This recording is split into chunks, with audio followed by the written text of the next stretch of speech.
கிறிஸ்துவுக்குள் பிரியமானவர்களே, நம்முடைய பிதாவாகிய கடவுளிடமிருந்தும் ஆண்டவராகிய இயேசு கிறிஸ்துவிடமிருந்தும் உங்கள் அனைவருக்கும் கிருபையும் சமாதானம் உண்டாவதாக. ஆமென். திருத்துவ பண்டிகைக்கு பிந்தின 17ஆம் ஞாயிறு, 17th Sunday after Trinity நாளில கர்த்தருடைய வார்த்தையை தியானித்து தெரிந்து கொள்ளப்பட்ட வேத பகுதி சற்று நேரத்துக்கு முன்பதாக நம்ம வாசித்து கேட்ட சுவிசேஷ பகுதியில அடங்கி இருக்கிறது. பரிசுத்த மார்க்கு எழுதின சுவிசேஷம் 9ஆம் அதிகாரம் வசனங்கள் 30 முதல் 37 வரை. இந்த பகுதி, இந்த பிரசங்க பகுதிக்கு ஒரு தலைப்பாக எல்லாரும் எளிதில் யூகித்து சொல்லக்கூடிய ஒரு தலைப்பு, யார் மிகவும் பெரியவர்? Who is the greatest? இப்படி ஒரு கேள்வி எழுப்புகிறது, ஒரு வாக்குவாதம் ஏற்படுகிறது. அது யாரால் ஏற்பட்டது, அது நிமித்தமாக விளைந்த காரியங்கள் என்ன என்பதை குறித்து இந்த நாளிலே நாம் தியானிப்போம். ஆண்டவரை நோக்கி வேண்டுதல் செய்வோம். என் கண்மணி கண்பிற்குமாகிய கர்த்தாவே, என்னுடைய வாயின் வார்த்தைகளும் என்னுடைய இறுதி தியானம் நம்முடைய சமூகத்தில் எப்பொழுதும் பிரீதியாக கடவுள். கிறிஸ்துவுக்குள் பிரியமானவர்களே, கடவுளுடைய ஊழியத்திற்கென்று அழைக்கப்பட்ட எல்லாரும் அந்த பொறுப்பை எடுத்துக்கொள்கின்ற போது அது தலைமைத்துவ பொறுப்பு என்று ஏற்படுகிறது. லீடர்ஷிப் என்று நம்முடைய கிறிஸ்தவ நம்பிக்கையிலே நாம் பார்க்கிற போது அது சீஷத்துவம், discipleship. Leadership is nothing but the discipleship. The discipleship is nothing but submitting oneself for the stewardship.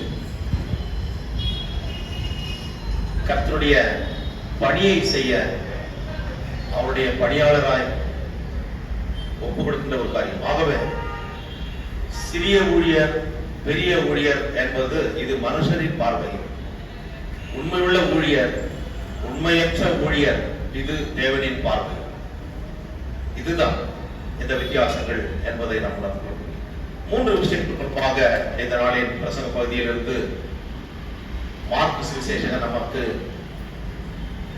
சில முக்கியமான காரியங்களை சொல்லி அதை பின்பற்ற அழைக்கிறார். முதலாவதாக, Jesus, a great leader and savior for the whole universe, reveals about his sufferings, death, resurrection to his disciples. உலக ரட்சகராம் ஆண்டவராகிய இயேசு கிறிஸ்து தாம் பாடுகளை அனுபவித்து சிலுவையிலே அடிக்க ஒப்பு கொடுக்கப்பட்டு மரித்து 3ஆம் நாளிலே உயிர்த்தெழுகின்ற அந்த சம்பவத்தை அவர் தன்னுடைய சீஷர்களுக்கு சொல்லுகின்ற காரியத்தை தான் இங்கே நாம் பார்க்கிறோம். அந்த இடத்தை விட்டு அவர்கள் கடந்து செல்கிறார்கள். பின்பு அவிடம் விட்டு 30ஆம் வசனம், புறப்பட்டு கலிலேயாவை கடந்து போனார்கள். ஒரு பெரிய அற்புதம் ஆண்டவரால் நடந்தது. ஒரு ஊமையும் செவிடுமான ஒரு அசுத்தாவை பிடித்திருந்த ஒரு பையனை கடவுள் அந்த அசுத்தாவை விரட்டினார். சீஷர்களால் முடியாமல் போனது. அப்பேற்பட்ட ஒரு நிகழ்வு நடந்திருக்க, அதற்கு பிறகு இவர்கள் அந்த இடத்தை விட்டு கடந்து வருகிறார்கள். கலிலேயாவை விட்டு அவர்கள் கலிலேயாவை கடந்து போனார்கள். அதை ஒருவரும் அறியாதிருக்க வேண்டும் என்று அவர் விரும்பினார். ஏனென்றால் அவர் இந்த உலகத்திலே ஒரு தலைமை பொறுப்பெடுத்து வந்து ஒரு தொண்டனாக, ஒரு அடிமையாக தன்னை தாழ்த்தி கர்த்தருடைய பணியை செய்து கர்த்தருடைய சித்தத்தை நிறைவேற்ற சிலுவையில மறிக்க வேண்டும் என்ற அந்த உயர்ந்த நோக்கத்தோடு எருசலேமை நோக்கி செல்கின்ற ஒரு பயணம் தான். So, verse 31 we see the second passion prediction of our Lord and Savior Jesus Christ. அவர் மரிக்க போன்ற அந்த காரியத்தை தான் இங்கே சொல்றார். He reveals, or in other words, foretells about his sufferings, death and resurrection.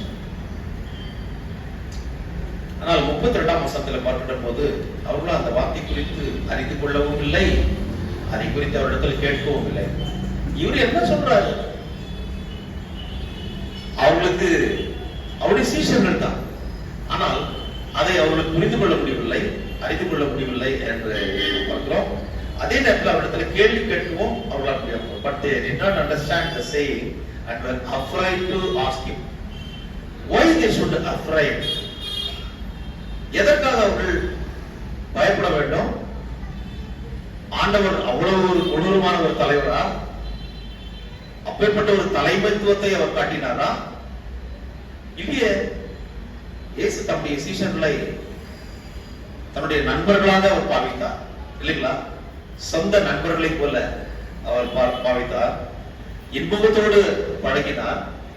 சில நேரங்களிலே அவர் கண்டித்திருப்பவர் இருப்பார். ஏனென்றால் அவர் ஒரு தாய் போன்ற ஒரு உள்ளம் படைத்தவர், தந்தை போன்ற ஒரு குணாதிசயம் நிறைந்தவர். ஆகவே தாய் அன்போடு கண்டிப்பார், தகப்பன் கடுமையாக அவர் கண்டிப்பார். ஆனால் இருவருக்குமே அந்த பாசம் இருக்கும். அப்பேற்பட்ட பாசத்தோடு தான் அவர்களுக்கு அநேக காரியங்களை கற்றுக் கொடுத்தார். அவரோடு கூட இருந்து அவர்கள் அநேக காரியங்களை கற்று பழகினார்கள். அதுபோன்ற பிரியமானவர்களே, நோய்களை சுத்தமாகவும் அசுத்த ஆவிகளை துரத்தவும் பேய்களை விரட்டவும் அதற்குரிய வல்லமையை தன்னுடைய சீஷர்களுக்கு ஆண்டவர் கொடுத்தார். So he delegated the authority and responsibility to heal the sick and to cast out the demon-possessed people. அவரால் எல்லாம் செய்ய முடியும், அவரை பின்பற்றி செல்லுகின்றவர்களாலும் முடியும் என்பதை அவர் நிறுவனப்படுத்தினார். உலகத்தில் தலைவர்கள் என்று சொல்கின்ற போது அந்த தலைமை பீடத்திற்கு அருகிலே யாரும் வராதபடிக்கு அருகிலே வருகிறார்கள் என்றால் அவர்களை வெட்டி விடுவார்கள். உலக பிரகாரமாக இந்த செக்குலர் வேர்ல்ட்ல ஒரு தலைமை இடத்திற்கு வருகிறவர்கள் அவர்களுக்கு கீழாக மற்றவர்கள் எந்த அளவுக்கு வளர்ந்து கொண்டிருக்கார்கள் என்று சொல்லி நல்லா பார்ப்போம், அசஸ் பண்ணுவோம். அதுல அவர்களுக்கு நிகராக வருவதை யாரும் விரும்புவதில்லை. ஆனால் ஆண்டவராக இயேசு கிறிஸ்து சொல்கிறார், என்னில் விசுவாசமாக இருக்கிறவன் என்னை காட்டிலும் பெரிய அற்புதங்களை செய்வார் என்று சொல்லி. வேற எந்த தலைவரும் இது போல சொன்னது கிடையாது. He is very unique in his leadership quality. கிறிஸ்துவுக்குள் பிரியமானவர்களே, இங்கே இவ்வளவு ஒரு விஷயத்தை இவர்கள் கற்று அறிந்திருக்கின்ற போது அவர்களுக்கு ஏன் பயப்பட வேண்டும்?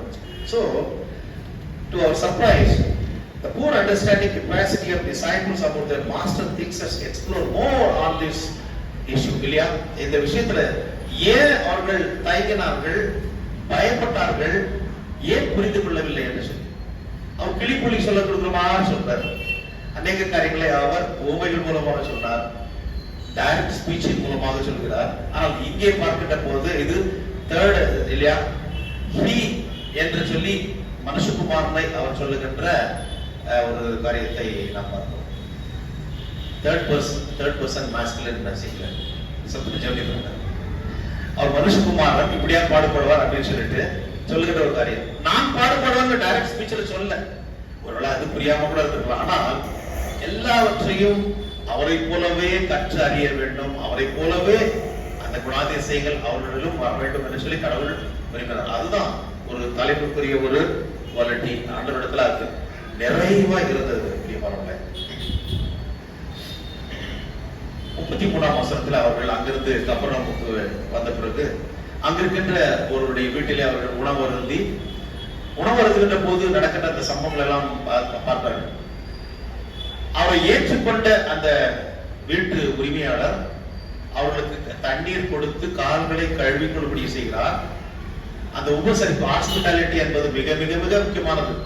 எந்த ஒரு வீட்டிலும் சரி, அன்பை நாம் காட்டுகிறோம் என்றால் உபசரிப்பின் மூலமாகத்தான் அது காட்டுகின்ற போது அது முழுமை பெறுகிறது.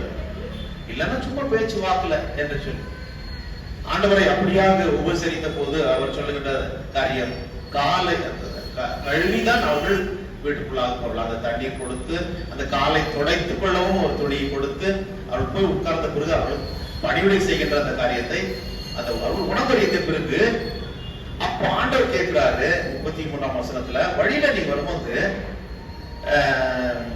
வீட்டில இருக்கும்போது அவளை நோக்கி, நீங்கள் வழியில எதை குறித்து உங்களுக்குள்ளே தர்க்கம் பண்ணினீர்கள் என்று கேட்டார். ஆமா வரும்போது நான் ஒரு விஷயத்தை நான் அப்சர்வ் பண்ணேன். You people are arguing for some matter. I don't know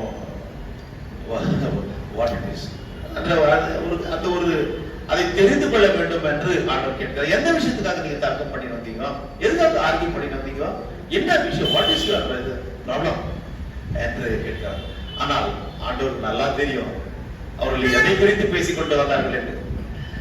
ஆனால் சீஷர்கள் 34 வருஷத்தை பாருங்க, அதற்கு எதுவும் பதில் சொல்லல. ரொம்ப சேஃப் ஜோன் அது இல்லையா? இப்படி சொன்னா தப்பாயிடுமோ, இல்ல இப்படி சொன்னா சரியா இருக்கும், ஏதாவது ஒரு விதத்துல ஆண்டவர் பிடிச்சிட்டு வரோன்னு அவர்கள் தயங்கி அவர்கள் என்ன பண்ணார்கள்? அதற்கு அவர்கள் பேசாமல் இருந்தார்கள். 34 வசனம். எதற்கு நீங்கள் எந்த விஷயத்துக்காக தர்க்கம் பண்ணீர்கள் என்று கேள்வி கேட்கிறார். அதற்கு பதில் சொல்லல. ஆனா பதில் சொல்லாமல் பேசாமல் அவர்கள் பேசாமல் இருந்தார்கள். கிறிஸ்துவுக்குள் பிரியமானவர்களே, கர்த்தர் அனைத்தையும் அறிந்தவர். Our Lord is a omnipresent God, omniscient God, omnipotent God. சர்வ வல்லவர், சர்வ வியாபகர், சர்வ ஞானி, சர்வத்தை மறைந்தவர். இங்க omniscience God என்று, அதாவது எல்லாவற்றையும் மறைந்தவர். மனுஷன் உள்ளத்தை பார்ப்பான், கடவுள் உள்ளத்தை பார்ப்பவர். மனுஷன் முகத்தை பார்ப்பான், கடவுள் உள்ளத்தை பார்ப்பவர். அவங்க என்ன யோசித்தாங்க, என்ன பேசுறது ஆண்டவர் தெரிந்திருக்கிறது. இங்கே மார்க் சுவிசேஷத்துல அது இல்லை. ஆனா லூக்கா சுவிசேஷம் 9:47 அது இருக்கிறது. இயேசு அவர்கள் இருதயத்தின் யோசனையை அறிந்தவராய். ஓ, வேற வழியில், ஏன்னா ஆண்டவர் தெரிஞ்சு போயிடுச்சு. இந்த விஷயத்துக்காக தாங்க நீங்க ஆர்கியூ பண்ணீங்கப்பா. ஏனெனில் 34 பாருங்க, ஏனெனில் அவர்கள் தங்களுக்குள்ளே எவன் பெரியவன் என்று வழியிலே தர்க்கம் பண்ணினார்கள். கிறிஸ்துக்குள் பிரியமானவர்களே, இங்க மிக முக்கியமான ஒரு கான்டெக்ஸ்ட் நம்ம பார்க்கணும். 35ஆம் வசனத்துல, அப்பொழுது அவர் உட்கார்ந்து 12 அழைத்து, எவனாகிலும் முதல்வனாய் இருக்க விரும்பினார் அவன் எல்லாருக்கும் கடையானவனும் எல்லாருக்கும் மொழிக்காரனுமாய் இருக்க கடவன் என்று சொல்லி, ஒரு சிறு பிள்ளையை கொண்டு வந்து நிறுத்தி, இந்த சின்ன பிள்ளையை போல ஏற்றுக்கொள்கிறவன் எவனோ அவன் ஒருவன் ஏற்றுக்கொண்டால் அவனும் என்னை ஏற்றுக்கொள்கிறான். என்னை ஏற்றுக்கொள்கிறவன் என்னை அல்ல, என்னை அனுப்புகிறவரை ஏற்றுக்கொள்கிறான். ரொம்ப வித்தியாசமான ஒரு, அவர்களிடத்துல அந்த குறை இருப்பதை உணர்ந்து அவர்களை வெறுத்து விடாமல், அவர்களை புறக்கணியாமல், சாப்பாட்டு பிறகு அவர்களை அழைத்து 12 அழைக்கிறார். அழகான விஷயம் பாருங்க. 30ஆம் வசனத்துல, அப்பொழுது அவர் உட்கார்ந்து 12 அழைத்து, அதாவது ஒரு போதகர், ஒரு ரபை என்று சொல்லுகிற போது தன்னுடைய சீஷர்களை அழைத்து உட்கார்ந்து அவர்கள் சாவகாசமாக பேசி அவர்களுக்கு என்னதான் பிரச்சனை இருக்கிறது என்பதை தெளிவுபடுத்த வேண்டும். அந்த காரியத்தை இவர் மிக அழகாக செய்கிறார். பிரச்சனை என்று வருகின்ற போது conflict arises in all the walks of life. எல்லாருடைய வாழ்க்கையில எல்லா சூழ்நிலைகளும் ஏற்படுகிறது. ஆனால் அந்த கான்ஃபிளிக்ட், பிரச்சனை, ப்ராப்ளம் என்று வருகின்ற போது somebody has to be there to redress that problem. இல்லையா? அந்த பிரச்சனை தீர்க்க ஒருவர் வேண்டும். இங்க யார் பிரச்சனை? அந்த 12 சீஷர்களுக்குள்ள தான் ஏற்படுது. யார் பெரியவன்? நம்மளுக்குள்ள யார் பெரியவன்? அப்போ தீர்த்து வைக்க வேண்டும் என்றால் அங்கே அவளுக்கு முன்னாக இருப்பது ஆண்டவராகிய இயேசு கிறிஸ்து. So he has to arbitrate them, he has to mediate, he has to negotiate. இது போன்ற அந்த process எல்லாம் இல்லையா? So அவளுக்கு என்ன பிரச்சனை என்பதை தீர்த்து வைக்க அவளை அழைத்து சொல்கிறார். So here we see the beauty of our Lord Jesus Christ, the leadership quality. அவர் நீங்கள் என்ன நினைச்சீங்க தெரியும், போங்க போங்க உன்னை கவனிச்சுக்கிறேன் அப்படின்னு சொல்லாது. உலக பிரகாரமான தலைவர்கள் செய்கிற காரியத்தை தான். ஓ, இப்படியெல்லாம் நடக்குதா, இப்படியெல்லாம் கேள்விப்பட்டு அவன் என்ன பண்ணான், போட்டான் பார்த்துக்கலாம். ஆனா ஆண்டவர் அப்படி கிடையாது. ஆண்டவர் அப்படி கிடையாது. He is not an autocratic leader. அவரிடத்துல ஒரு சர்வாதிகார போக்கு என்பது இல்லை. அவரிடத்துல அந்த தலைவரிடத்துல தலைமைக்கு பண்பு என்று பார்க்கும்போது சர்வாதிகார போக்கு அவரிடத்துல இல்லை. ஆனால் he is not an autocratic but a democratic consultative. ஆகவே தான் அவளை கூப்பிட்டு என்னதான் பாப்படைய பிரச்சனை சொல்லு என்று கேட்கிறதை நம்ம இரண்டாவதாக கிறிஸ்துவுக்குள் பிரியமானவர்களே பார்க்கிற போது Jesus Christ inspiring insight clarifies that the art of leadership is nothing but stewardship. ஆண்டவராகிய இயேசு கிறிஸ்து ஞானத்தோடு கூடிய அறிவூட்டும் அகவுணர்வுகளால் அவர் தலைமைத்துவம் என்பது ஒரு பெரிய அதிகாரத்தை பிரயோகப்படுத்துவதல்ல, தன்னை ஒப்பு கொடுத்து கர்த்தருடைய ஊழியத்தில் பணிவுடைக்காரனாக இருப்பது என்பதை அவர் சொல்கிறார். That is leadership. அவன்தான் பெரியவன். ஆனால் சீஷரிடத்தில் இருந்த ஒரு பரவலான எண்ணம் என்ன என்பதை பார்க்கிற போது எல்லாருக்கும் தெரியும், அவர் ஒரு மேசியாவாக இந்த உலகத்தில் வந்தார். பழைய ஏற்பாட்டிலே மல்கியா தீர்க்கதரிசி 400 வருட காலம் கடவுள் இந்த இஸ்ரவேல் மக்களிடத்தில் பேசவே இல்லை.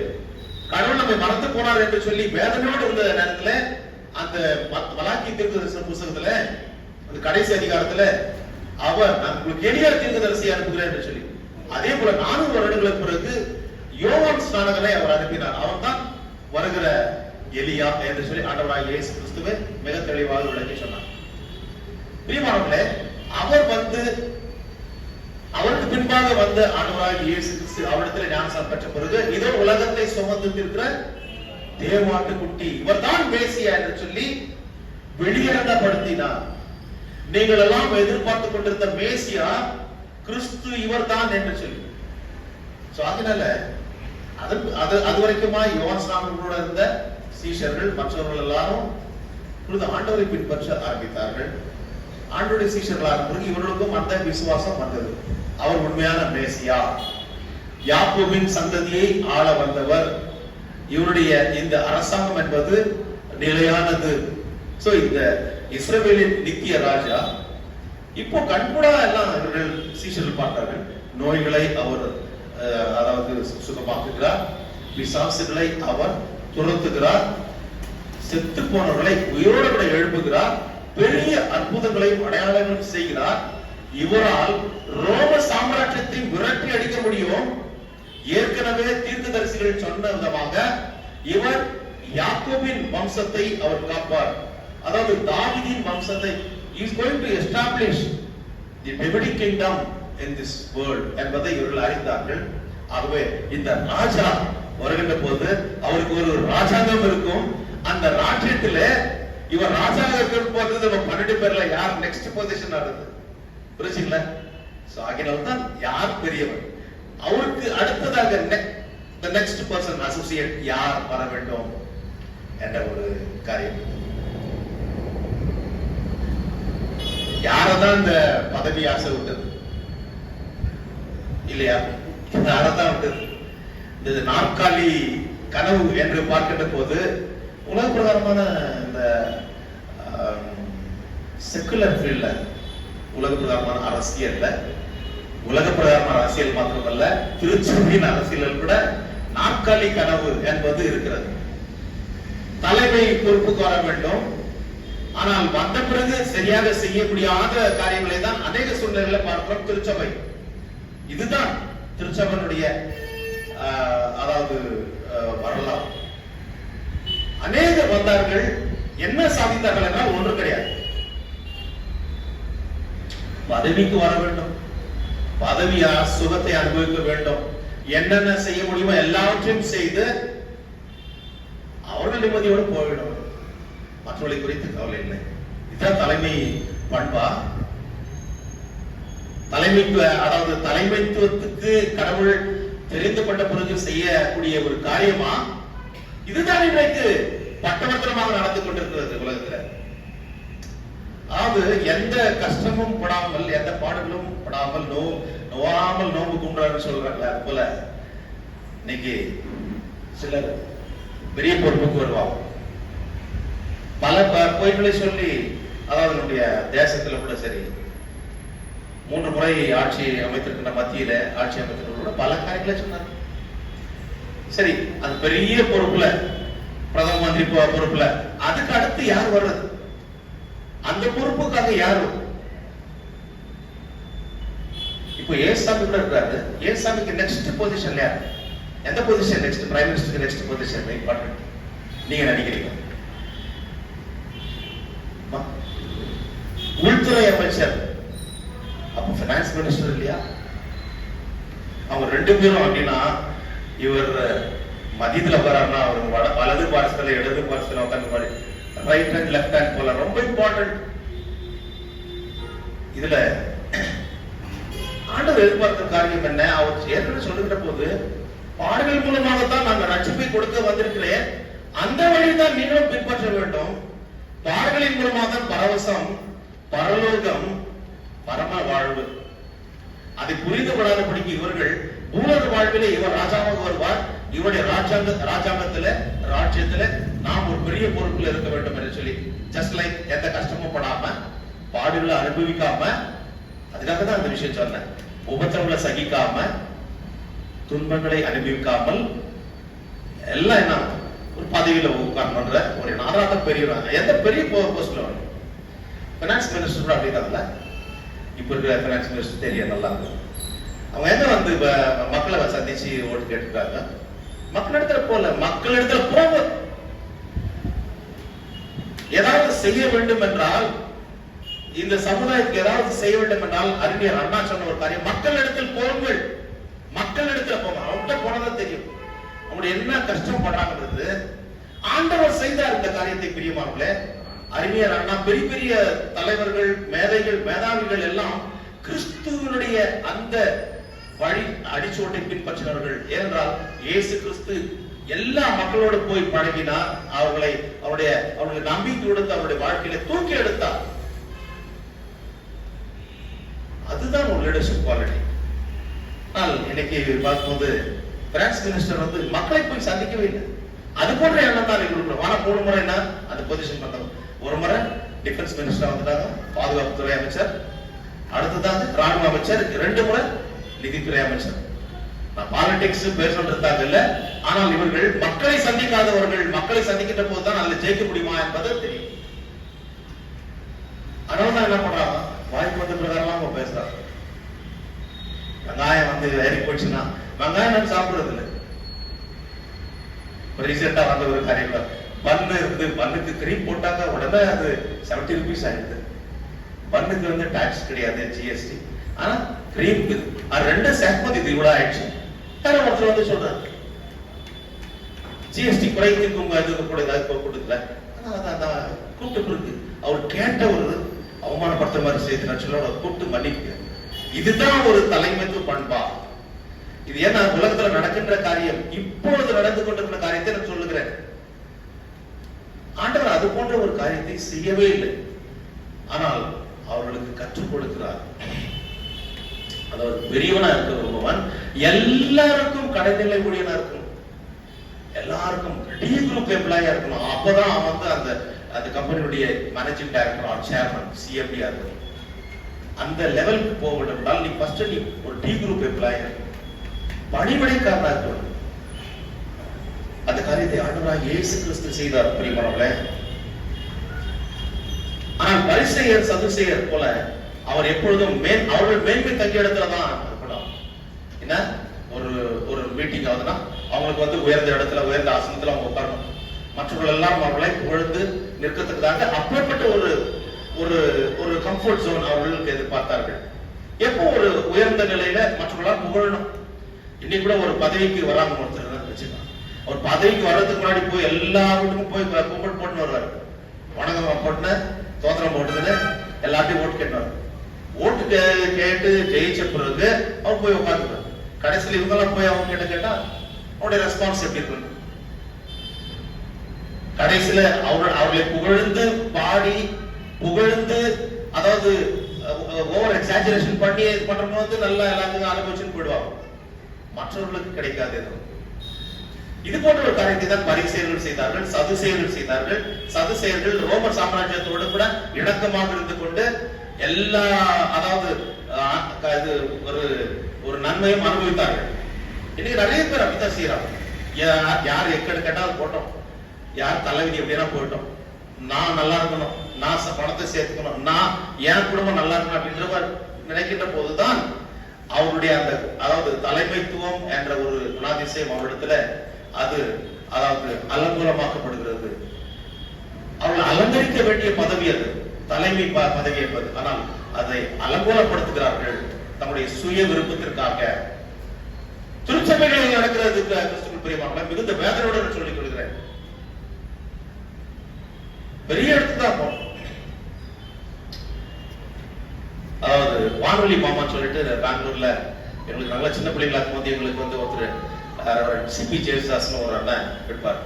வானொலி மாமா ரேடியோ அங்கிள் என்று சொல்லி, அந்த காலத்துல எந்த விதமான வசதி இல்லாத நேரத்துல ஒரு அட்டை படங்களை ஒட்டி ஒட்டி அவரு அழகா இருப்பார். அவருடைய மனைவி அவடத்துல ஒரு வந்து ஊழியர் செய்யறதுக்கு, அதாவது ஊழியருக்கு வந்தவரு, நான் ஃபுல் டைம் மினிஸ்ட்ரி போறேன், எனக்கு வெஹிக்கிள் கிடைக்குமான்னு கேட்டார் அந்த காலத்துல. அப்போ சொன்னாராம், வெஹிக்கிள் இல்லையா, பைபிள் கூட சில இடத்துல கிடைக்காது. பெரிய பெரிய தீர்க்கதரிசி, எலியா போன்ற தீர்க்கதரிசிகள் எல்லாம் அவர் போய் ஒரு விதவிடத்துல சாப்பிட வேண்டும் என்று சொல்லி கடவுள் சொல்கிறாருன்னா ராஜா இடத்துல போய் உபசரிக்க முடியும். ஆனால் கடவுள் சொல்கிறதை அவர்கள் போய் செய்தார்கள். That is leadership quality. இன்றைக்கு திருச்சபைகளில் பிரச்சனை இருக்கிறது என்றால் தலைவர்கள் வருகிறார்களா? அது அவர்களுடைய தலைமை. ரொம்ப ஈஸியா ஒரு சர்ச்சில் இருந்து இன்னொரு சர்ச்சில் கான்ஃபிளிக்ட் பிரிச்சு விட்டுறாங்க. ரெகன்சைல் பண்றது கிடையாது, ஒப்புரவாக்குறது கிடையாது. ரொம்ப எளிமையான விஷயம். அது அல்ல தலைமைத்துவம். பிரச்சனை இருக்கிறது போய் அங்க போய் விசாரிக்கிறது கிடையாது. நம்முடைய எல்சில கூட எது பீஸ் கமிட்டிக்கு எவ்வளவு திருச்சபைகள்ல பிரச்சனை இருக்கு, போய் அங்க அதை சரி செய்திருக்கிறார்கள் கிடையாது. கிடையாது. ஏனென்றால் தலைமைத்துவம் என்பது தன்னை வெறுத்து தன்னலம் காணாமல் பிறர் நலத்திற்காக உழைக்கின்ற போதுதான் பெரிய காரியத்தை செய்ய முடியும். அதான் தட் இஸ் லீடர்ஷிப். கிறிஸ்துக்குள் பிரியமானவர்களே,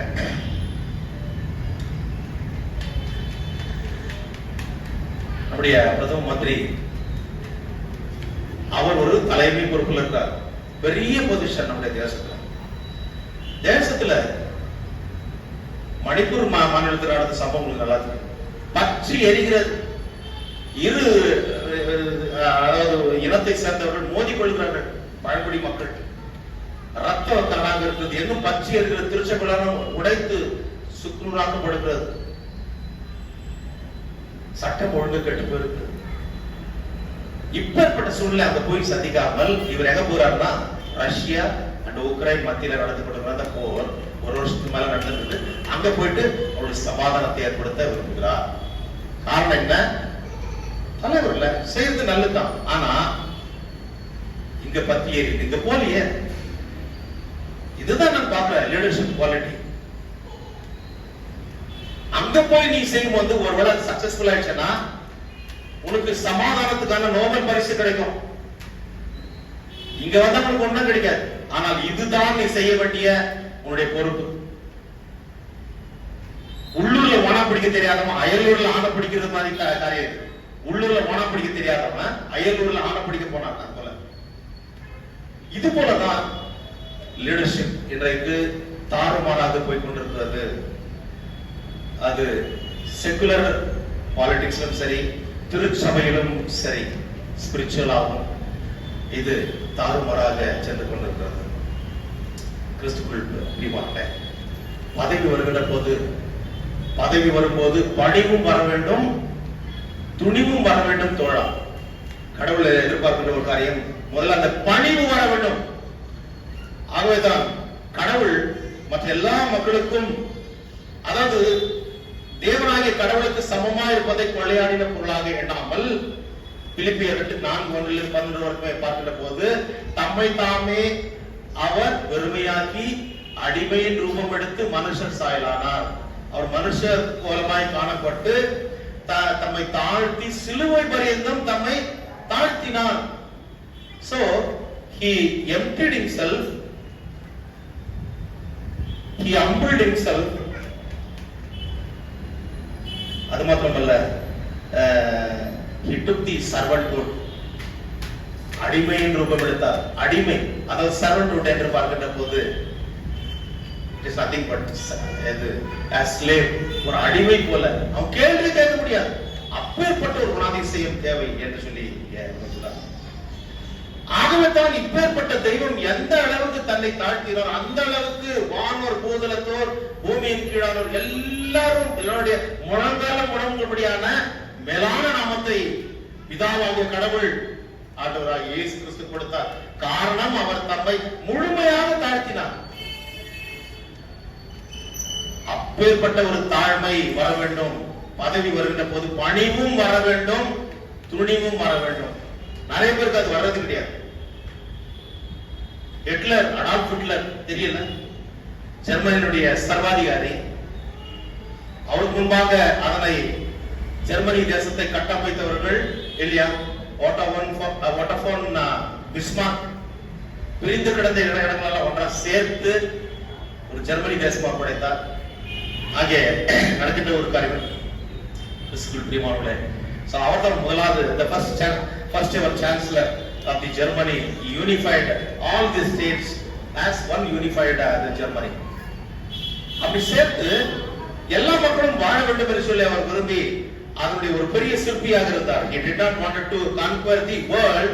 உலகத்தை அவர் ஆள வேண்டும் என்று விரும்பவில்லை.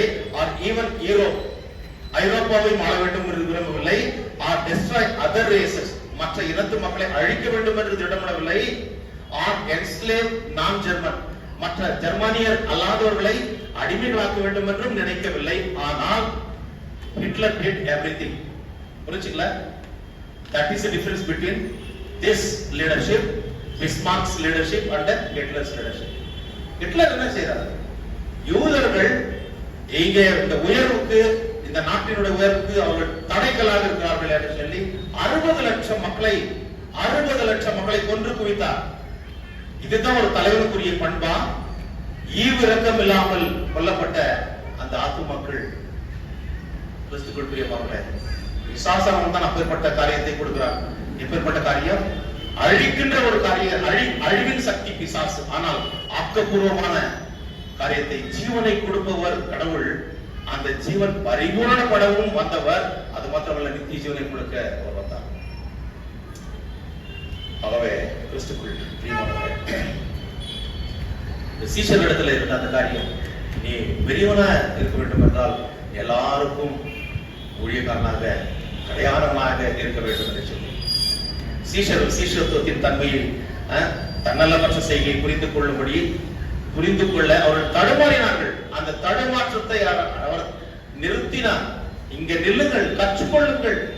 This is not the leadership that you have learned from me. முதலாவது கீழ்ப்படியை கற்றுக்கொள்ளுங்கள் என்று சொல்லி அந்த காரியத்தை அவர் சொன்னதை பார்க்கிறோம். என்னை வாசி கேட்ட நிருப பகுதியிலே பார்க்கும்போது யாக்கோபு 4:6 பிற்பகுதியிலே, ஆதலால் தேவன் பெருமை உள்ளவர்களுக்கு எதிர்த்து நிற்கிறார், தாழ்மை உள்ளவர்களுக்கும் கிருபை அளிக்கிறார். பெருமை உள்ளவர்களுக்கு எதிர்த்து நிற்கிறார். அதாவது அந்த பொறுப்புக்கு வருகின்ற போது, அந்த தலைமை பொறுப்புக்கு என்று வருகின்ற போது அந்த பெருமை வருகிறது. பெருமையை பார்த்து கடவுள் அதை வெறுக்கிறார், எதிர்க்கிறார். தாழ்மை உள்ளவர்களுக்கு அவர் கிருபை அளிக்கிறார்.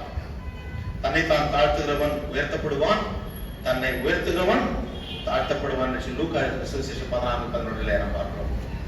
ஆகவே கிறிஸ்துவுக்குள் பிரியமானவர்களே, இயேசு கிறிஸ்து பல பாடுகளை பட்டுதான் இந்த காரியத்தை செய்ய வேண்டும் என்று நினைக்கின்ற போது பேதுரு சொல்றான், இந்த பாடு உமக்கு ஏற்படக்கூடாது, இப்பேற்பட்ட நிலைமை உமக்கு ஏற்படக்கூடாது என்று சொல்லி அவன் என்ன பண்றான்? கண்டிக்கிறான்.